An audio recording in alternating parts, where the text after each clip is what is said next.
Célie, bonjour. Vous êtes business broker à Red Square Realty à Miami. Merci de nous recevoir aujourd'hui dans ces mêmes locaux. Nous nous étions rencontrés il y a quelques temps pour évoquer l'acquisition d'un business en Floride. Aujourd'hui, nous voudrions vous poser quelques questions supplémentaires sur l'exploitation du business en Floride. Alors, première question, si vous le voulez bien. Parlez-nous un peu des syndicats ici en Floride, grand sujet en France. Est-ce que c'est un grand sujet ici aussi ? Alors, vous commencez toujours par les questions toniques. Alors, bonjour tout d'abord. Effectivement, on a déjà vu une première vidéo sur l'acquisition d'un commerce aux États-Unis et en Floride en particulier. Alors, et pour répondre à votre question sur les syndicats, alors oui, il y a des syndicats aux États-Unis comme partout. Maintenant, je pense que la question va plutôt dans le sens est-ce que les syndicats, est-ce qu'ici on peut travailler quoi ? En gros, est-ce qu'un patron ici peut travailler ? Voilà. Oui. Alors oui, ici un patron peut travailler sans aucun problème. Il y a des syndicats, mais en fait, en ce qui nous concerne nous dans notre domaine, je dirais d'activité, si vous ouvrez un commerce alimentaire, si vous ouvrez un salon de coiffure, si vous ouvrez un business, un commerce de proximité, on n'est pas réellement embêté par les syndicats. Il n'y a pas de souci particulier. Il faudrait vraiment que le patron soit vraiment très mauvais, qu'il fasse de la discrimination entre les hommes et les femmes, qu'il fasse de la discrimination raciale pour qu'il puisse avoir des problèmes. Donc ici, les gens ont bien compris qu'un patron est là pour créer de la richesse et créer des emplois.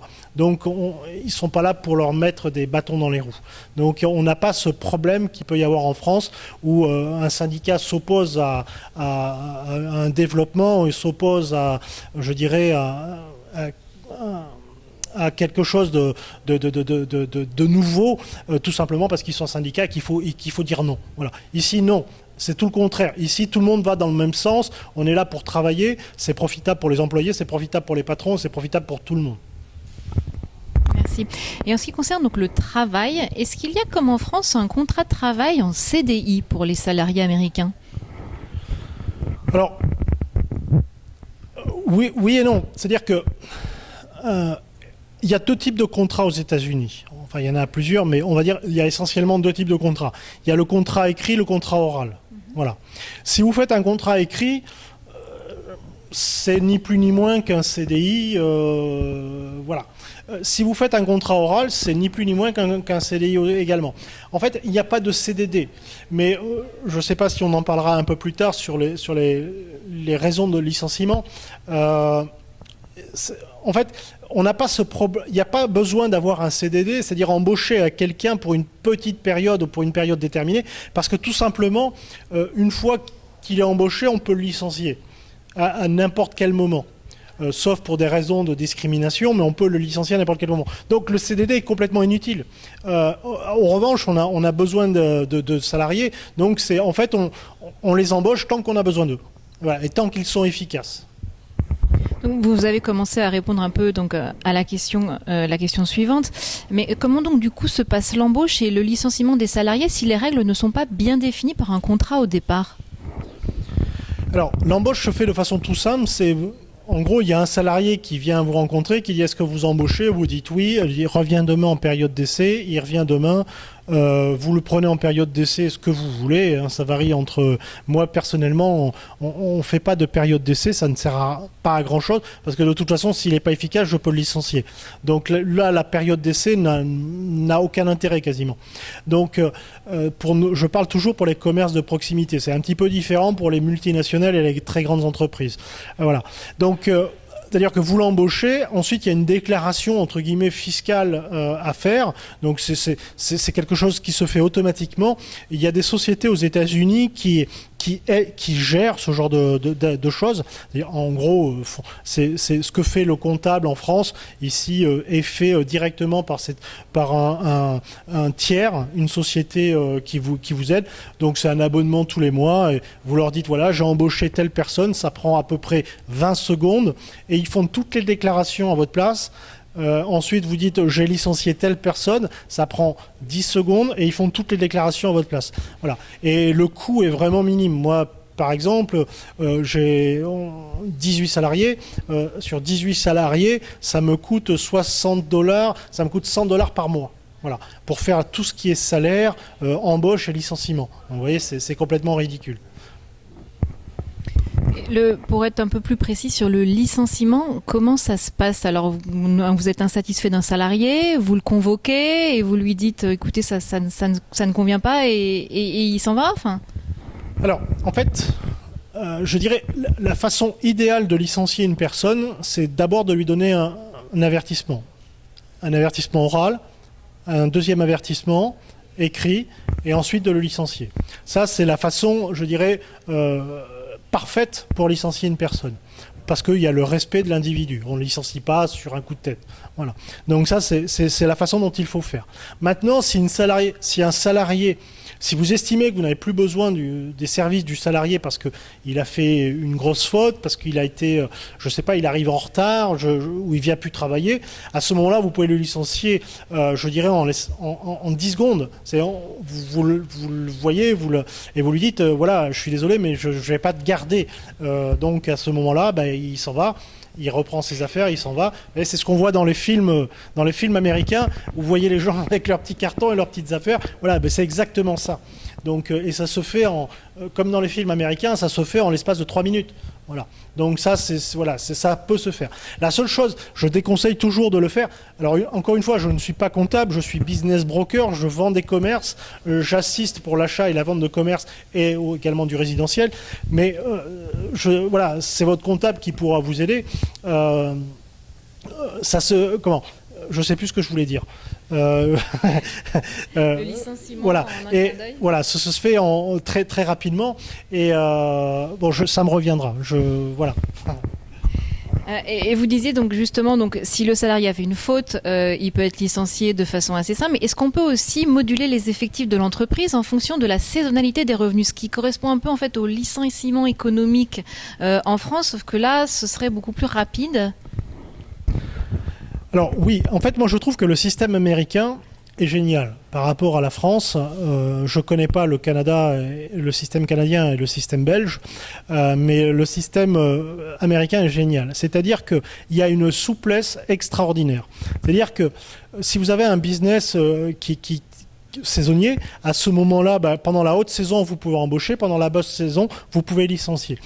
Ça pose pas de problème, on ne va pas vous pénaliser. Ça y est, j'ai retrouvé ce que je voulais dire tout à l'heure. On ne va pas vous pénaliser. Donc, vous licenciez, ce que je disais, voilà, c'est faire en sorte quand vous licenciez, pardon, je reviens un petit peu sur la question précédente, c'est quand vous licenciez un individu, de partir sur des avertissements oraux dans un premier temps, avertissements écrits dans un deuxième temps. Pourquoi ? Parce que ici, vous allez payer une cotisation chômage. Oui, parce que les Américains ont aussi une assurance chômage, qui n'est pas comme en France, mais ils en ont quand même une. Et si vous licenciez de façon intempestive tout le temps vos salariés, vous allez être pénalisé sur la cotisation chômage. C'est un pourcentage, et à ce moment-là, ils vont vous pénaliser en disant, monsieur, c'est pas un problème, vous licenciez, il n'y a aucun souci, mais bon, vous faites pas ça dans les règles, donc vous pouvez ne pas le faire dans les règles une fois, deux fois, la troisième fois, il dit, attention monsieur, il faut respecter les salariés. Donc on va accentuer votre cotisation au chômage. Voilà. Après, sur le licenciement à proprement parler, je disais le système américain est vraiment bien fait parce que je trouve que le système est vraiment très souple. Comme je vous disais, on peut licencier sans aucun problème. Mais là où je trouve que la souplesse est extrême, c'est qu'un salarié peut également partir du jour au lendemain. Si vous êtes un mauvais patron, moi je reste pas à travailler dans ce commerce, je m'en vais. Et ça lui pose aucun problème de partir en Floride, parce qu'en Floride, en 2 heures, il va trouver un autre emploi. Parce que comme on peut licencier facilement, le patron va embaucher facilement. Donc ici en Floride, celui qui veut un travail, il l'a en 2 heures.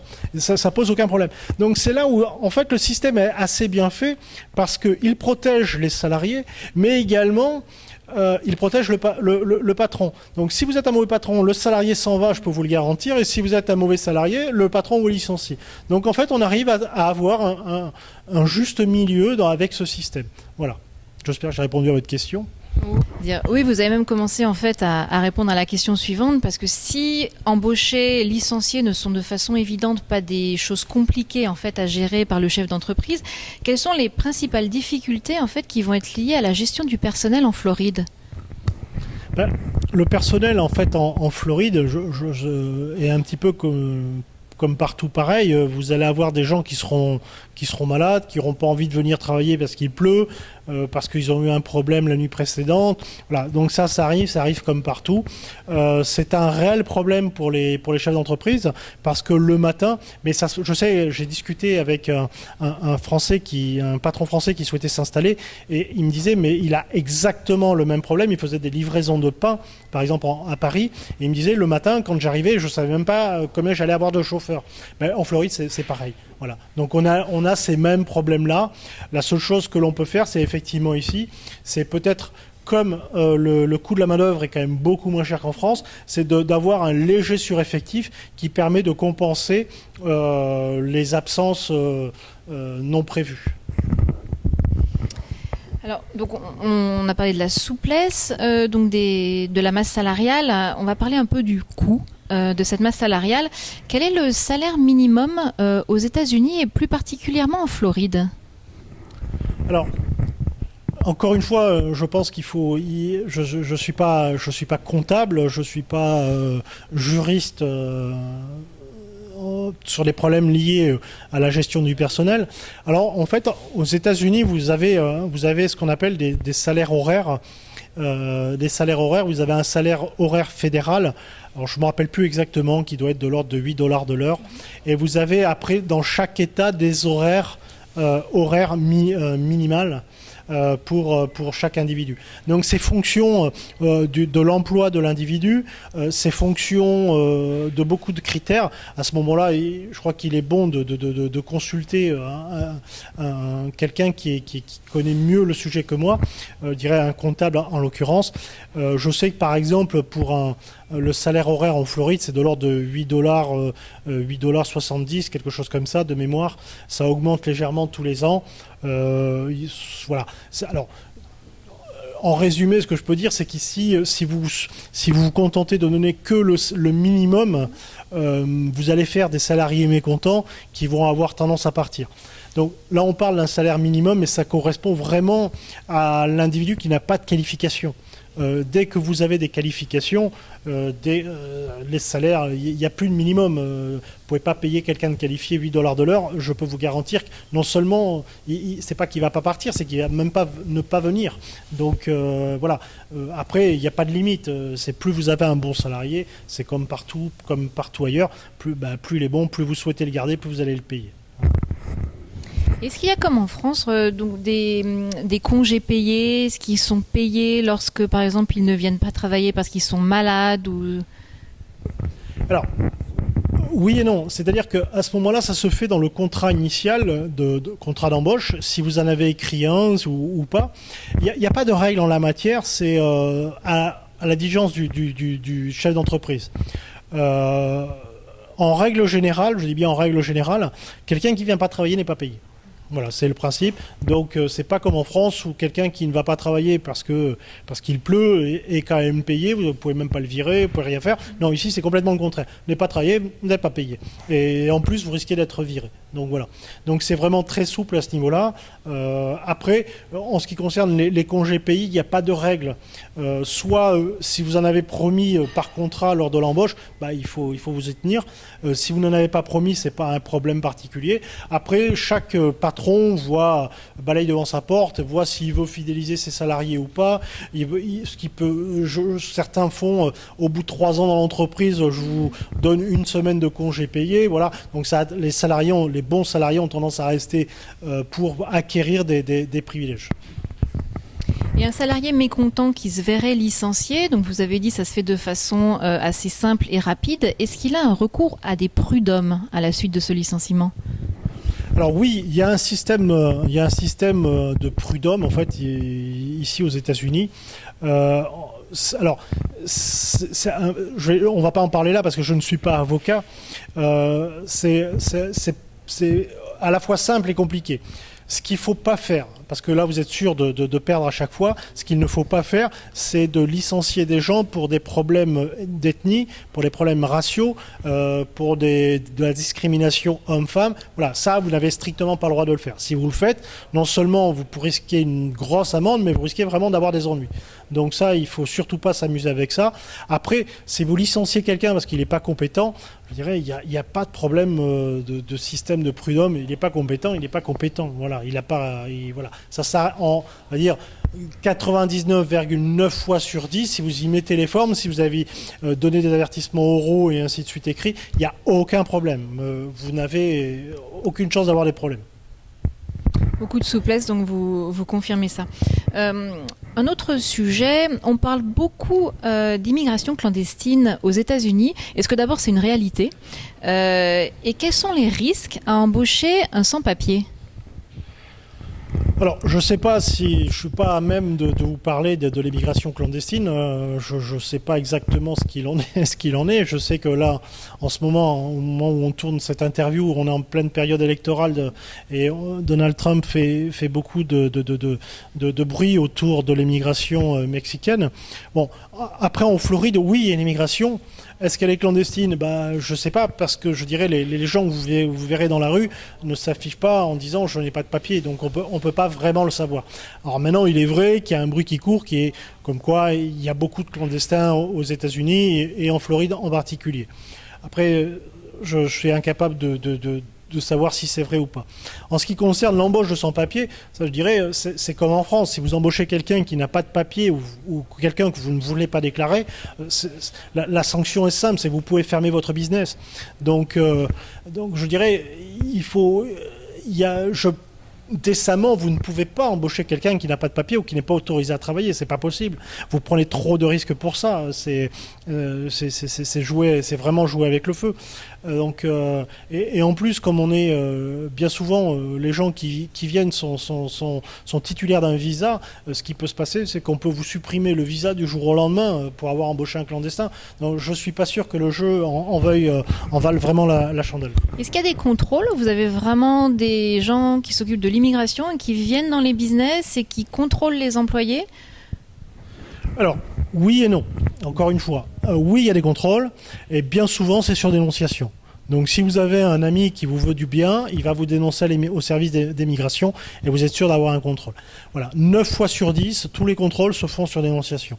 Quels que soient d'ailleurs les contrôles, que ce soit les contrôles fiscaux, les contrôles sur le système d'immigration, quels que soient les contrôles, 9 fois sur 10, c'est sur dénonciation. Bien souvent, c'est un concurrent, un ami qui vous aime bien, ou voilà, ce genre de choses. Écoutez, merci Bruno pour toutes ces réponses qui nous éclairent maintenant donc du coup en fait sur la gestion de la masse salariale donc dans un business en Floride. J'espère que vous accepterez de nous retrouver donc pour une prochaine interview. Merci à vous. Merci, et puis voilà, encore une fois, si je n'ai pas répondu à toutes vos questions, n'hésitez pas à m'envoyer un petit email, je le ferai avec plaisir. Merci. Merci.